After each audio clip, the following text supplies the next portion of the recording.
Allez, on y go d'agneau. Konnichiwa à tous et bienvenue sur le Japon Fou. C'est David et à côté de moi, mon père, Jean, et ma belle-mère, Myriana, qui sont venus me voir pendant 2 semaines. Ils sont venus me voir au Japon. Là, on est encore au Japon, évidemment. Vous repartez quand? Demain. Demain. Très bien. Et on va parler de quoi?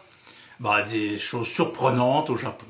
On commence avec quoi? Qu'est-ce qui vous a surpris au Japon? On va commencer par la fin. Tu veux commencer par la fin? Par le dessert. Par le dessert. Qu'est-ce qui se passe? Qu'est-ce qui se passe avec les desserts japonais là? D'abord, ils mangent pas de dessert ou peu de dessert. Mais moi, j'aime beaucoup les desserts. Alors, oui, je confirme. Donc un jour, je passe dans la rue devant un café, un truc un peu italien. Oui. Et je vois une tarte au citron. Ah, la fameuse tarte au citron. Meringuée dessus. Meringuée au Japon? Au Japon. Eh ben, t'as fait fort. Faut la trouver, déjà. Donc, alors, évidemment, j'entre. Là, et je commande, en montrant du doigt, la tarte au citron. Ouais. Tout content. Évidemment. À la table. Et je commence à regarder de plus près la chose. Après un premier coup de ça avait l'air bien quand même. C'était super. Ça avait l'air magnifique. Ils ont une façon de présenter les choses japonais qui est quand même top. Ouais. Et donc, je commence à prendre, je porte ça à bouche. Ouais. Et alors là, une grosse surprise. Une grosse surprise positive ou négative, la surprise La là? tarte au citron n'était pas au citron. Elle était à la myrtille. Non. Au haricot rouge. Au haricot rouge, au hazuki. Ah. Au hazukiki, oui. Enfin bon. Et là. Alors. C'était du pumpkin. Pourquoi elle était pas bien? Il y avait, alors, c'était. Qu'est-ce qui n'allait pas? Qu'est-ce qui n'allait pas avec cette tarte au citron? C'était au potiron, donc c'était bien jaune. Et dessus, c'était pas au haricot rouge, c'était au potiron. Ouais. Et dessus, il y avait un semblant de meringue.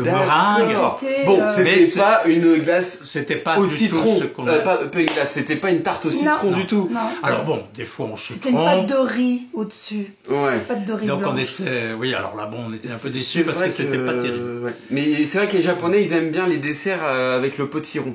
Ouais. Ils ont beaucoup de potirons en dessert. Et t'en as fait un petit peu les frais. Hein. Ouais, surtout que j'aime pas trop le potiron. Non. Alors, donc voilà, ça c'était le premier truc, c'est attention au dessert. Attention au dessert japonais. On peut tomber bien, même par exemple, c'est ce soir, on est tombé sur une bonne tarte aux myrtilles. Mais pourquoi elle était bien? Mais parce qu'elle était française. Ah oui, c'était marqué d'ailleurs, fabriqué en France. Alors attends, je me méfie quand même. Il y avait peut-être, tu sais, il y avait une partie de la farine, il y avait peut-être 1% de la farine utilisée dans la tarte qui venait de France peut-être, et du coup il marquait fabriqué en France, mais j'ai des doutes sur la véracité de cette phrase. Alors bon, on va laisser tomber le dessert. Enfin voilà. Et maintenant... Donc là on a parlé du dessert. Vous n'avez pas des choses plus... Ah si, alors plus éclatant, plus culturel, je sais pas. Oui. Moi. Plus explosif. Une tradition, donc qui peut-être de Chine d'ailleurs. Ce sont les feux d'artifice. Là on change complètement de sujet. Là. Ah oui, mais ils aiment beaucoup les feux d'artifice. Il y en a souvent des feux d'artifice. Oui, en été notamment. En été. Ah oui. Les fameux hanabi, qui veut dire, tu sais ce que ça veut dire?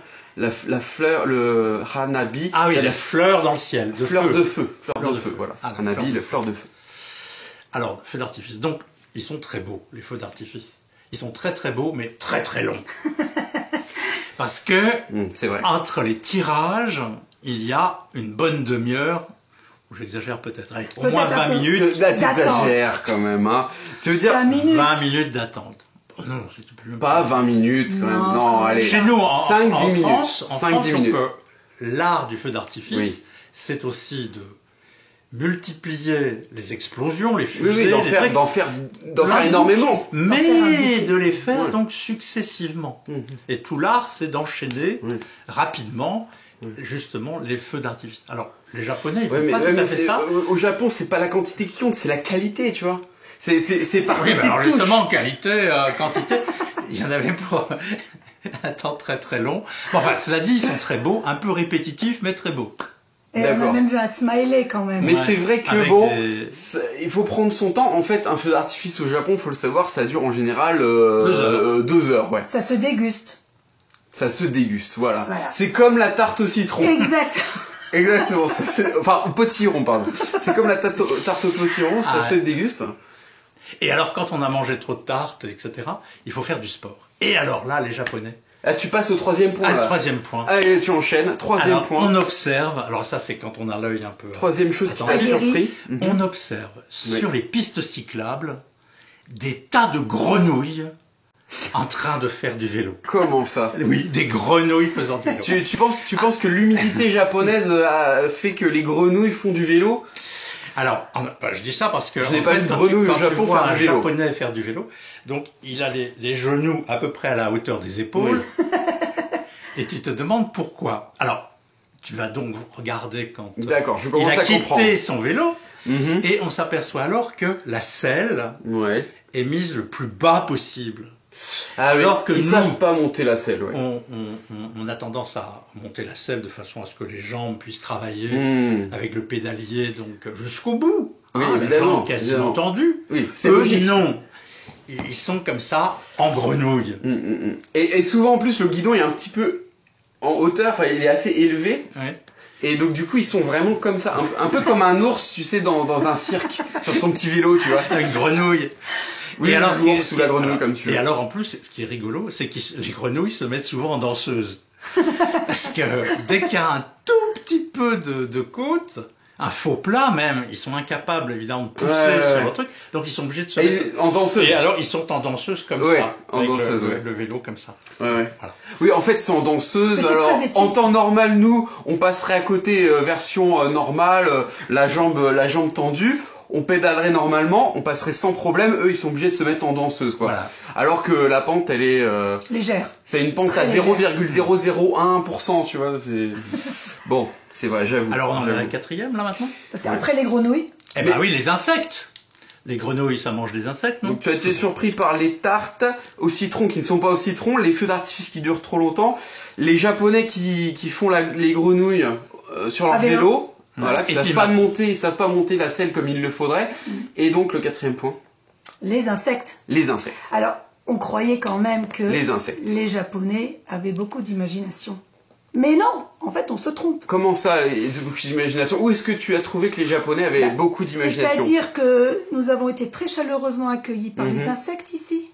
Eh ben, vous savez oui, parce quoi? qu'on est à la campagne aussi, faut dire. Mais les insectes, ce sont des Pokémon. Comment ça? Mais oui!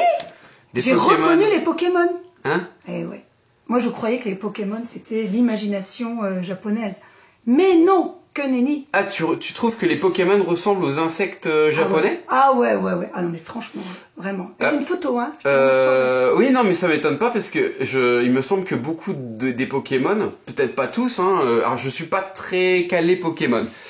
Sûrement dans les commentaires, vous allez pouvoir nous donner des informations supplémentaires, mais il me semblerait que effectivement beaucoup de Pokémon étaient réellement inspirés des insectes. Et c'est impressionnant, japonais. Hein. Mais ils sont beaux. Ils sont beaux. Toi, t'as vu les insectes japonais, tu te dis des Pokémon. Un Pokémon vivant. Ah, des Pokémon. Un vrai. Est-ce que t'as essayé de les attraper tous? Non, moi j'ai ma bombe anti-Pokémon. Toi, t'as essayé de les tuer, c'est pas bien. Hein. Non, j'ai essayé de parler. On a un tueur de Pokémon ici. J'ai essayé de parler insectes, mais je crois qu'ils comprennent pas. Non, ils comprennent pas. En plus, c'est l'insecte japonais. Hein. Si tu parles insecte français, ça marchera pas. Ça va pas aller. Ça va pas le faire. Mais bon, j'étais ravie de faire le Mais en tout cas, alors, soyez un peu plus précis là quand même. Avant de changer de point, dites-nous quels insectes précisément vous avez rencontrés qui étaient bizarres, qui semblaient... Ah, des insectes en forme de losange. Des choses inhabituelles par rapport à ce qu'on peut trouver en France. Ah ouais. En forme de losange. Ouais, ça avait une forme de losange. C'est quoi, avec des pattes? Ah oui, avec des pattes, hein. C'était un insecte qui se baladait. Un rampant? Un rampant. Un insecte rampant en forme de triangle. Un peu long. Donc t'as un triangle isocèle là comme ça qui se balade bien long. Mais c'est pour faire la géométrie. Avec combien de pattes à peu près? 15, 20? Non, il y en avait 6. 100, 200? 6 peut-être. 6 seulement, t'es sûr? Ouais. Oh, c'est pas beaucoup ça, 6. Un peu plus, mais... Attends, mais les spécialistes il faisait peur ou... il faisait bizarre quand même. Mais je pense qu'il devait être... quelle taille à peu près? Gros comme ça. Et t'es même pas capable de me dire si c'était une araignée, si c'était... Ah non. Un genre de... Pas scarabée. Enfin, une araignée, c'est 8 pattes, je crois. Non, pas scarabée. Un truc un peu bizarre. Mais plus... Donc... Force 40 chez les Pokémon. Force 40 chez les Pokémon, je sais pas ce que ça vaut, mais en tout cas, il avait l'air puissant. Je sais pas, mais t'avais pas trop envie de l'approcher, quoi. Non. Quelle couleur? Gris-vert. Gris était vert. beau, hein. Ah, mais c'est le scarabée. Moins lumineux, C'est un scarabée, non? moins brillant Non? et plus plat. Plus plat. Touc. C'est un papillon. Ah, peut-être. C'est pas un lézard à queue bleue. Bon, en tout cas, entre le scarabée et le papillon, hein, Eh. on laisse votre imagination régler le... Ouais, et puis il y avait quand même le lézard à queue bleue. Ah oui, il y avait un lézard à queue bleue aussi. C'est aussi un Pokémon, Ouais, ça. ouais. Je suis sûre. Voilà. Après, oui, c'est vrai que le lézard à queue bleue, après, moi, je suis habitué, j'en vois tous les ans, dans mon jardin. Je n'ai jamais vu. Vous avez pas ça, les lézards à queue bleue en France? Non. Oh, mais c'est dommage, il faut les importer. Bah, j'ai essayé de l'apporter, mais non. Oui, il y a déjà des... Bon, tu le mets dans ta valise, là, des demain. termes. Est-ce qu'il va passer la douane, le lézard à queue bleue, demain, tu penses? Il n'a pas le passeport. Ouais, il a pas de passeport. On va lui en faire un. Alors, on change de sujet, là? Oh, oui, oui. Alors bon, On est au il y 6e, a je aussi crois. quelque chose de surprenant, parce qu'on sait Ou tous cinquième. que, Oui. que les Japonais 5e. Cinquième. sont très, très... comment dire? Les Japonais sont très respectueux des règles. respectueux. Ah, Ah oui. Des bons normes, Des codes sociaux. etc., Tout à fait. etc. Les normes sociales, on a énormément. Oui. Très bons Et puis élèves. donc, voilà. Or, On le sait. il y a un domaine dans lequel ils ne sont pas tout à fait respectueux. Ah oui. Je dirais même que ce sont des délinquants, systématiquement. Ah bon? Déviant. Carrément. C'est la vitesse au volant. La vitesse au volant.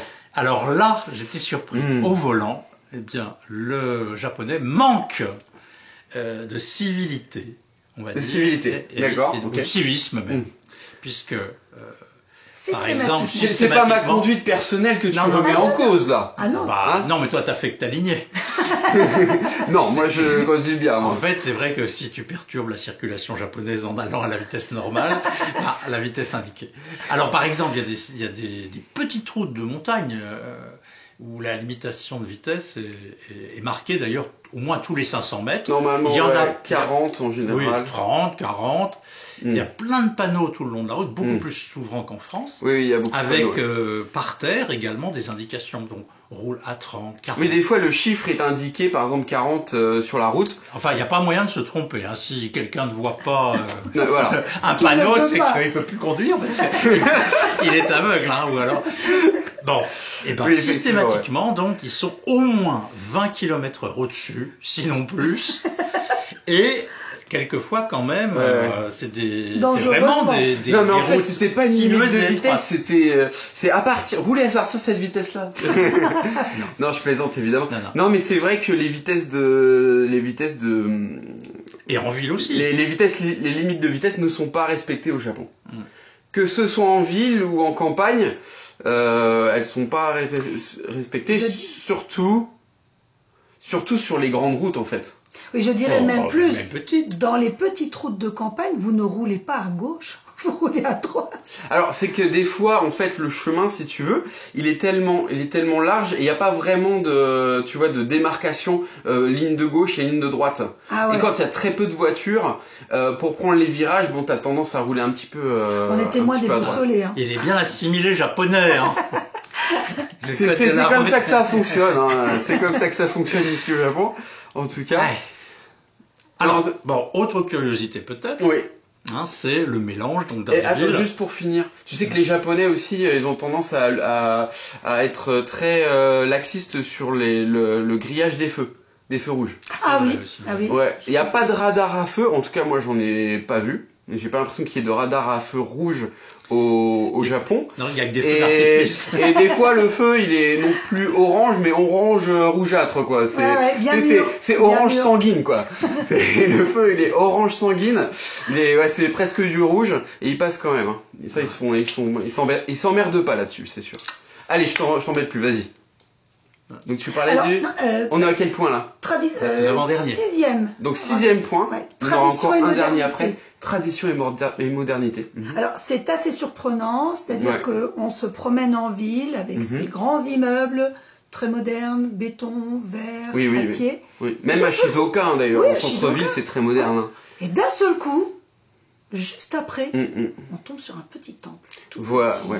tout Oui. mignon. Oui. C'est très surprenant, plusieurs fois. Et en fait, près du parc, tu connais probablement le Sumpu, nom. le Sumpu. grand parc qu'il y a Voilà. au centre-ville de Eh Shizuoka. bien, tu as le parc avec ce fossé Ouais. quelque chose qui est très beau, et derrière... tu Un as fossé cet avec de immeuble. l'eau, enfin, Ouais, t'as les remparts, etc. Voilà. Ouais. Et on voit Ouais. bien C'est magnifique. les C'est temples, magnifique. Pour ceux qui les beaux viennent à toits. Shizuoka, c'est à visiter. Ah ouais. Et donc c'était très surprenant de Ouais. voir ces immeubles très modernes juste D'accord. à côté. Ouais, ouais. Ça fait de belles photos. T'as fait de belles photos. Ah ouais. Vraiment. Ok. Bon, voilà. Moi ça m'a plu Donc ce c'est ça, mélange. ça, c'est plutôt positif en fait. Ah ouais. Moi j'ai bien aimé. Le côté... Mais c'est surprenant. Est-ce que tu aimes bien le côté moderne du Japon Ouais. également, ou tu préfères le côté traditionnel? Ah, j'aime le moderne. Tu aimes les deux? Ouais. Les Ah deux, non, ou, les tu, deux. Ah oui. ou tu préfères Ah carrément non, non, le les moderne deux. peut-être? Ah non, je trouve que c'est bien Non, les tu aimes deux. bien les deux? Ah ouais. Alors, moi j'ai vécu dans une autre ville du Japon qui s'appelle Kanazawa, Ah oui. qui est une ville assez touristique d'ailleurs, qui est côté mer du Japon. Et tu sais que Mais pendant c'est la pas- Seconde Guerre mondiale, le Kanazawa, la ville de Kanazawa, n'a pas été bombardée, comme Ah oui. comme c'est le cas à Shizuoka, Tokyo. Et donc du coup, ils ont beaucoup plus de bâtiments et de rues anciennes qui sont restés intactes. Ah ouais. Et il y a beaucoup moins ce décalage modernité-tradition, c'est beaucoup plus traditionnel du coup. Mais c'est sympa quand même, je trouve, de Un mélanger peu, les un deux. peu comme Kyoto d'ailleurs. Je trouve que Un peu comme c'est... Kyoto. À condition Mais qu'ils arrivent à Shizuoka, maintenir. voilà, c'est du coup, ils ont gardé des bâtiments anciens, mais il y a tout un paquet de bâtiments nouveaux. Ouais. Ouais, en tout cas, moi ça m'a plu. Ok, bah tant mieux. Surprise. T'as pris plein de photos. Surprise. Ouais. Et ça m'a plu. Ok, super. Et la dernière. Et la d'ailleurs, dernière alors, c'est ce Septième. grand nombre de temples et autres sanctuaires, et Ouais. voilà. Ça permet d'ailleurs aux Japonais, aux Ouais. salaryman, Au salariman, de faire leur fameux pari, salariman. qu'on pourrait appeler donc un pari pascalien. Comment ça, En Paris effet. pascalien? Ben oui, parce que tu vois ces salaryman qui viennent dans les temples et qui mettent 5 yens Ouais. dans un tronc et qui font leur petite prière. Ils tapent 2 fois. Ils tapent, enfin c'est pas Oui, une oui, prière, oui, oui, c'est oui. un vœu. Ils font un vœu business. Un vœu. De Et alors, réussite. De on réussite peut imaginer au travail. que comme ils viennent chaque matin, évidemment, ils viennent faire un vœu sur leur sur leur journée de travail.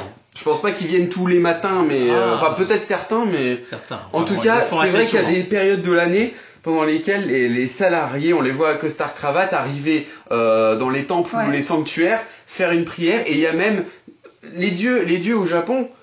Donc il y a énormément de dieux, une Oui.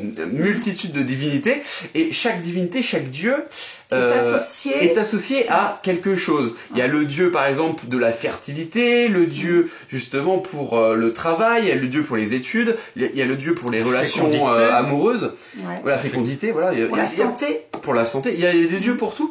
Et donc il y a le dieu aussi business, le dieu homme d'affaires, le dieu Trump. En fait, c'est Trump avec les yeux bridés, tu sais. Et les cheveux. Les cheveux, je sais pas. C'est Hey. Bouddha, c'est Bouddha, donc il a les cheveux rasés. Hein. Alors Ouais. donc moi j'imagine, si tu veux, ce salaryman dit donc il fait son vœu Voilà. et son vœu ça doit être il faut que je gagne des sous aujourd'hui. Ouais, ouais. Et on peut très bien imaginer le trader par exemple. Le trader Avec- qui normalement j'espère que mes actions vont augmenter. normalement donc un trader ça doit être super rationnel. Ouais. Hein, ses paris sont basés sur des calculs, sur des observations, des calculs, Oui, bah, ça etc. marche pas toujours. Hein, Ça mais marche bon. pas toujours, mais enfin bon. Ouais. Et donc on peut imaginer qu'il est là en train de faire sa petite prière pour réussir. Alors on peut se dire mais c'est complètement curieux, donc un type qui doit être Incongru. hyper rationnel et, Ouais, ouais. et qui pratique ces machins Bah, très c'est rationnels. en c'est de la quelque sorte. superstition. Voilà, je dis même superstition. pas que là, si tu veux, j'en avais déjà parlé dans une précédente vidéo, mais là, c'est la religion, mais c'est même plus que la religion, c'est vraiment de la superstition. C'est une façon C'est d'être. les Japonais, parce que là, il se dit pas. Enfin, je sais pas s'il a une vraie croyance en Dieu ou pas, mais c'est surtout, ils se sont obligés de le faire parce que on ne sait jamais. Il vaut mieux le faire.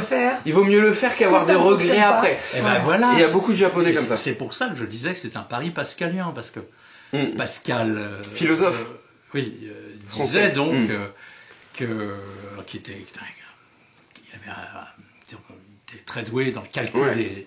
des probabilités, etc. Ouais, ouais, donc ouais. il avait été mathématicien Ouais, d'accord. et qui finalement faisait le pari Mhm. qu'il fallait croire en Dieu pour gagner une vie éternelle et que ça valait le coup d'essayer d'y croire, d'avoir la foi, la foi.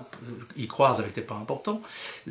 Ce qui était important, c'était de bien se comporter de façon à gagner la vie éternelle. Et donc, voilà, c'est un calcul. Hein. Et là, on peut penser que le trader, il fait pareil, il met 5 yens et il espère gagner des milliers, des millions, voire des milliards de yens. Si jamais Dieu existe, ou s'il y a une force divine qui peut m'aider, on ne sait jamais, il vaut mieux le faire, hein, au cas où. Ça coûte moins cher que le tiercé. Hein. Et ça coûte moins cher que le tiercé. Et c'est vrai que c'est très paradoxal parce que le gars en costard, comme tu dis, qui est censé être très rationnel, mais qui justement est très superstitieux. Voilà. Donc drôle de surprise, hein. Mais c'est surprenant pour nous, mais en fait, si on était japonais, on se poserait même pas la question, ça serait naturel. Oui, et si les japonais venaient chez nous? Qu'est-ce qu'ils diraient? Qu'est-ce qu'ils diraient les japonais, hein. Ils mangent des desserts. Oh là là, ils arrêtent pas de se goinfrer, ils mangent leur tarte au citron là, avec de la meringue. Ils respectent le code de la route. Ils respectent la vitesse. Ils se prennent des excès de vitesse pour 1 km/h de trop, c'est n'importe quoi. Ah là là, ils seraient surpris. Ils seraient surpris. En tout cas, c'était un beau voyage. Ouais, c'est top, on a parlé des 7 points, c'était très intéressant. J'ai beaucoup aimé. Très rigolo. On a bien rigolé. J'espère que vous avez rigolé vous aussi derrière votre écran. C'est obligatoire. Vous devez rigoler, vous n'avez pas le choix. Voilà. Et mettre un petit pouce vers le haut aussi si possible. Voilà. Et donc, vous êtes quand même content de votre voyage? Très. Bien sûr. Parfait. On plaisantait. Vous reviendrez? Oui. Quand ils changeront leur dessert aussi. Bon, on va demander à quelqu'un de faire des tartes au citron, lancer une nouvelle mode au Japon. Et quand ce sera lancé, vous reviendrez, voilà. Alors on reviendra pour le yuzu. Pour le yuzu, pour la glace au yuzu. La glace. La glace au yuzu. Glace au matcha. Et la glace au matcha. Alors Myriana, elle a dévoré 1 kilo de glace au matcha là au Japon. Je vais ramener la recette. Oh là là là là. Ça l'a fait fondre. Il y a du niveau. Bah écoutez, moi en tout cas c'était super. J'ai passé 2 super semaines avec vous. C'était mémorable. Aussi, hein, nous aussi. Donc la prochaine fois c'est à moi d'aller vous voir. On a eu un peu peur en voiture, mais bon. Merci à toi. Oh mais moi je roule bien. Hein? Il est pas comme ça dans la vraie vie, heureusement. Allez, on vous laisse, on vous fait de gros bisous. N'oubliez pas donc les pouces vers le haut, partagez sur les réseaux sociaux si vous avez apprécié la vidéo. N'hésitez pas, voilà, pour ceux qui découvrent cette chaîne, à vous abonner en cliquant sur le lien en bas, en coin de vidéo, voilà. Et puis, sur ce, on vous dit quoi? Le mot de la fin, hein, comme d'habitude, vous connaissez le mot de la fin? On répétera. Je vous l'ai appris tous les jours, je vous ai fait des séances tous les matins, des petites leçons. Allez, tous ensemble, comme ça. Matane. Matane. Ils sont pas mauvais. Alors comment? Matane. Matane.